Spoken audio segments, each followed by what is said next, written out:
So, the Australian election is tomorrow. Mum and I are going to walk down and get our democracy sausage together. They used to have a barbecue down at the point. Democracy sausage is a thing. So, preferences.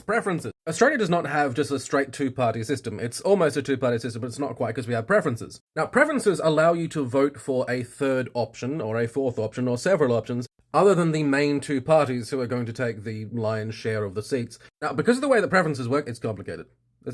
Because of preferences, you're able to vote for the party that actually represents about where you're at politically, without worrying about the whole issue of just like the person who's probably going to win anyway, but is better than the other guy that you don't want to win, all that sort of stuff.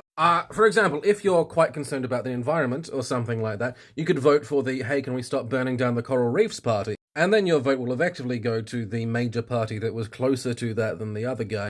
And in doing so, you and other people like you were telling the major parties that, you and said people are more environmentally concerned and maybe they should, maybe do some more environmental stuff and that actually get your vote once in a while. Basically, preferences actually allow the different political parties to actually plot out where people are, where the actual demographics are, and where they're voting for their ideals. On the other hand, if you fucking hate the environment, you could vote for the clubbing baby seals party, and then the major parties would always like, okay, so this person doesn't give a shit about the environment, and these people do. Right, okay. So then they'll actually have a better understanding of what kind of legislation people actually care about, and where their party might actually want to do a bit better.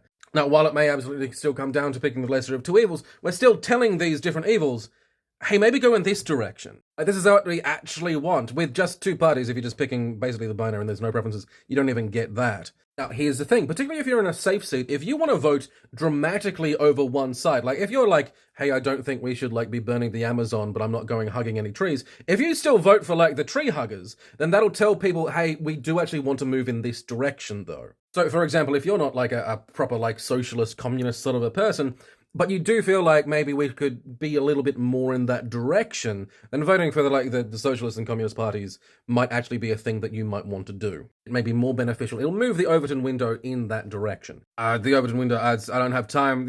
Tomorrow I'm not going to make a video, never mind. Now, I don't usually ask this, but if people could please repost this video and interact and stuff like that, if this video just gets a bit more viewage than normal, that would be very good because I probably should have made it yesterday. Point is, if the major parties are here, and you're here, maybe vote over here somewhere, and then they'll all move over. That's the idea.